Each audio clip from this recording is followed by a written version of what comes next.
How to add subjects in NESAP. Take note, on NESAP, the current version can deal with secondary school, primary school, or elementary schools, and other lower schools or school level.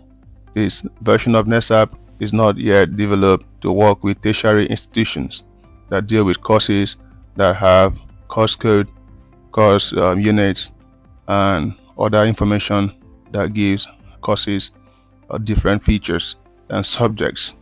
So on NESAP, to add a subject in a school level, in this case we're dealing with secondary school.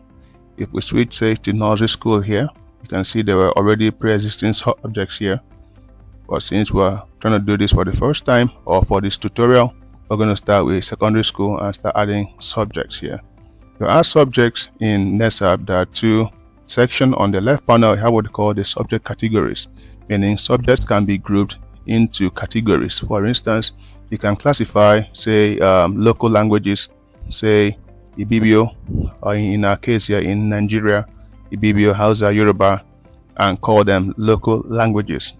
You can classify foreign languages, say in this case here, from Nigeria perspective, you say English, French, Spanish. We can classify them as foreign languages. You can classify calculative courses or calculative subjects like maths and further maths as calculations or whatever name you choose. But this way you're trying to group them.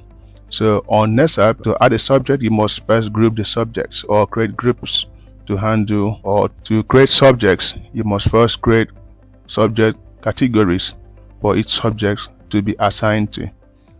To add a subject, we must first add the subject categories. So we're going to start by adding a category or two. You provide a category name. In this case here, we can call this, let's say, general, using storing general subjects. For general category, we can leave the weight of it to be normal. Weight are used to depict how important a group of subjects are from the rest group of subjects.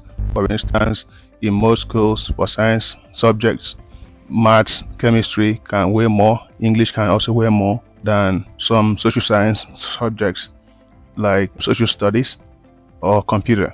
So but if you don't know what to do, you can leave it at normal. So because we are creating a general category here, so we just leave it there as normal. Go further, you can provide a background color that can be used to differentiate this subject category from the other. So we're going to give it a text color of black and click add. So you can see here the subject category has been added successfully.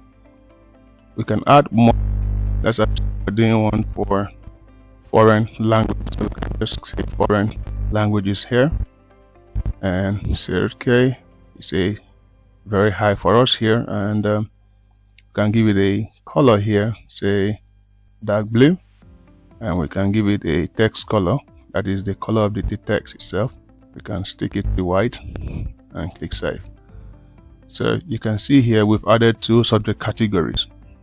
To add subjects, you must first select the subject category for which this subject will be assigned. So for general subjects, say for instance general here, we can add subjects like, say, provide a subject name, social studies. We move further, you can provide the short name. This is very key for NESAP. The short name should be very short, nothing less than 10 characters. So we can call it social STU. You can describe it or simply click save. That's how to add a subject in NESAP. We can add more subjects. In this case now, let's add two subjects in foreign language category. So one of them, we say English language, it's probably one of them. You can call this English. Okay. You can add one. You can call this French. Move further. You can see leave it as French and click save. So we've successfully added three subjects in this environment here, and these subjects would show up in secondary school level. To view the subject based on category, you simply click on the category name and it loads the subject within that category. You click on this case here, foreign languages, load these two.